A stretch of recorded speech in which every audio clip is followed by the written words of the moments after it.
Section 2 declares that the sovereignty of Papua New Guinea over its territory and natural resources is absolute. Correct. That principle remains sacred, Assistant Speaker. Regional Member for Bougainville and Minister for Works and Highways. Thank you, Assistant Speaker. Before me debate too, I want to take this opportunity to appreciate our Chairman for Parliamentary Committee, Bipartisan Parliamentary Committee, for bringing forward this report. And I just want to qualify my statement this afternoon. Assistant Speaker, I stand here as a second-generation parliamentarian. Predating 1975, my grandfather, Sir Paul Lapun, was in self-government 1964 to 1987. So I make this statement to just highlight to this Honorable House that this journey did not start in '89, but as we all know from the reports and from many engagements, we know that there is a long, deep history of the people of Bougainville in their aspirations.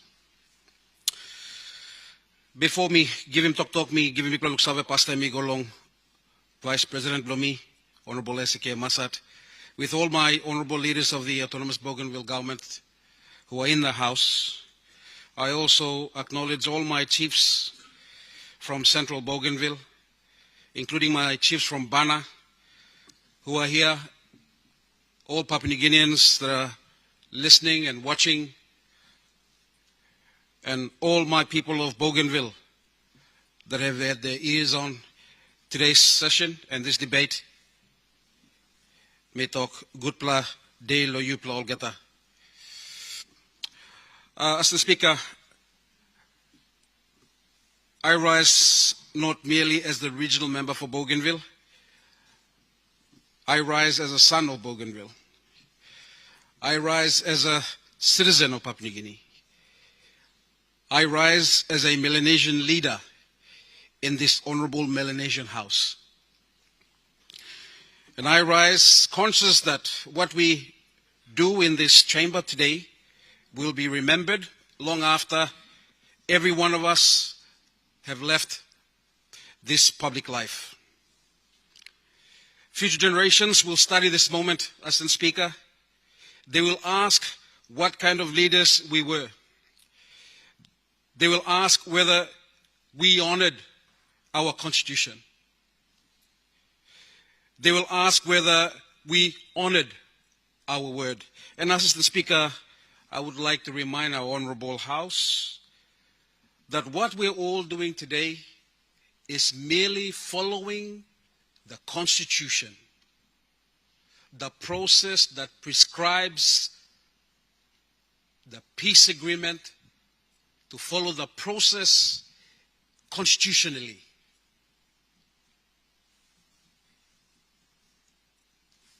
I would like to remind this House that it was also in 1989 that this House also declared state of emergency on Bougainville. We were very young back then. We were only it was only the fourth term of Parliament in '89, Assistant Speaker. But it was this House that invoked the state of emergency on Bougainville, that saw us distant, that saw us disclosed from humanity in a dark age that lasted for almost 10 years. Now, many generations from now, they will ask whether we had the courage to complete the journey that our predecessors began. And why I say our predecessors is that it was this House the Sixth Parliament asked leaders in this House that they started brokering the peace agreement in 2001. It was this House, following the constitutional process. Mr. Speaker, let us clear away from fear. Let us clear away from misunderstanding. Let us clear away from politics. This debate is not about whether Bougainville should break Papua New Guinea. That debate occurred more than 20 years ago. That debate was settled when the leaders of Papua New Guinea chose peace over conflict. Ask Leader C in the Sixth Parliament, they chose peace over conflict, and they invoked the peace agreement.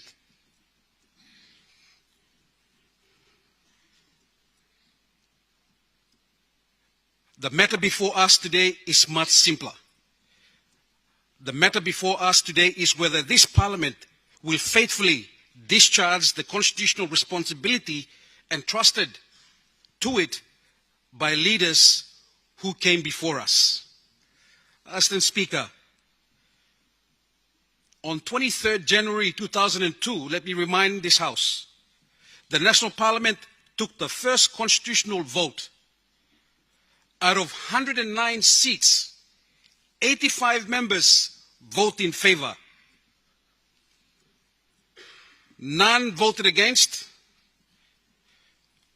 and it was overwhelming to invoke Part 14, which is the peace agreement. That was on January 2002.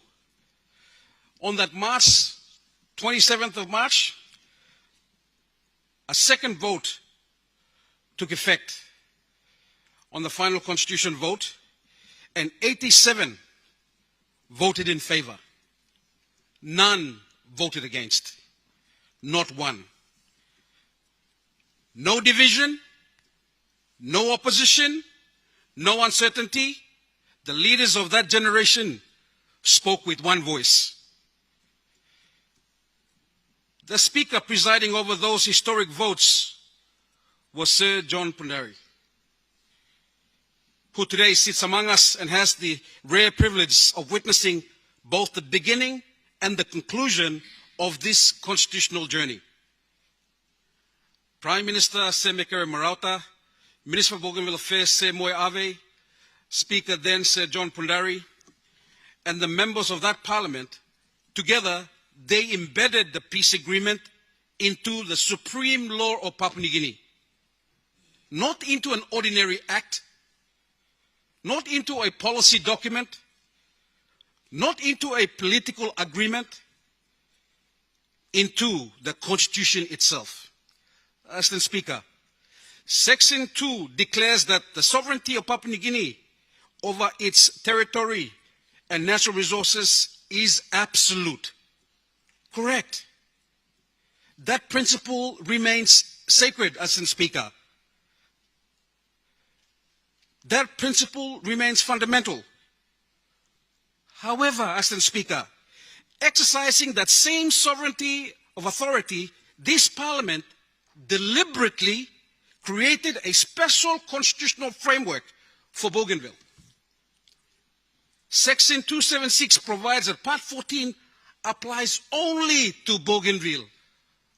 My honorable leaders, if you are questioning yourself if this decision will fragment Papua New Guinea, it will not. The Constitution says so. It protects, it quarantines. More importantly, it provides that where there is any inconsistency between Part 14 and any other provision of the Constitution, Part 14 prevails. Those words were not inserted accidentally, Mr. Speaker. They were inserted deliberately. They were inserted because Bougainville was not an ordinary political issue. Bougainville was a peace issue. Bougainville was a reconciliation issue. Bougainville was a nation-building issue. Now, there were 4 constitutional steps, Mr. Speaker. Step 1 was the referendum. Section 338 required that a referendum be conducted on Bougainville's future political status, as we all know. The referendum occurred. The Constitution was obeyed. Step 2, the people were asked to vote freely. The process was internationally observed. The process was accepted by both governments. Mr. Speaker, the people answered. Mr. Speaker, Section 342 required consultation between the national government and the autonomous Bougainville government. That consultation, Mr. Speaker, it occurred. Government after government, Prime Minister after Prime Minister, President after President. Section 342, Section 2 requires that the final consideration by this national parliament, which is where we are today. So in the constitutional process, this is why this matter before us today matters. Not because Bougainville demanded it, not because a prime minister demanded it, not because an individual leader demanded it, but because the Constitution requires it, as it is a constitutional process. Mr. Speaker, the result was clear. The result was overwhelming. The result was unequivocal. 97.7% voted for independence. Whether one agrees with the result or not, it is not a matter of personal opinion. But no one can honestly dispute its clarity. No one can honestly dispute its legitimacy. No one can honestly dispute that it emerged from the very constitutional process the Parliament itself created. Therefore, Mr. Speaker and my fellow leaders, the question before us is not whether we love Papua New Guinea. We do, Mr. Speaker. The question before us is not whether we value national unity. We do, Mr. Speaker. The question before us is not whether peace matters. It does, Mr. Speaker. Peace does matter. The real question is this: will Papua New Guinea honor the constitutional covenant it made with Bougainville? Mr. Speaker, will this Parliament complete the journey that another Parliament began? Do not feel burdened, my honorable leaders. You all have been part and parcel of a constitutional process. It started in the 6th Parliament. We're now at the 11th Parliament. We are just executing the last process of what is required by us through the constitutional process. We will demonstrate that the word of Papua New Guinea, will this Parliament complete the journey that another Parliament began, Mr. Speaker? Will we demonstrate that the word of Papua New Guinea is sacred, Mr. Speaker? Will we prove that agreements entered into good faith are honored, Mr. Speaker? Will we show that the world that Melanesian leadership is founded upon integrity? Mr. Speaker, history will not remember how loudly we spoke. History will not remember which side of politics we belong to. History will not remember our titles.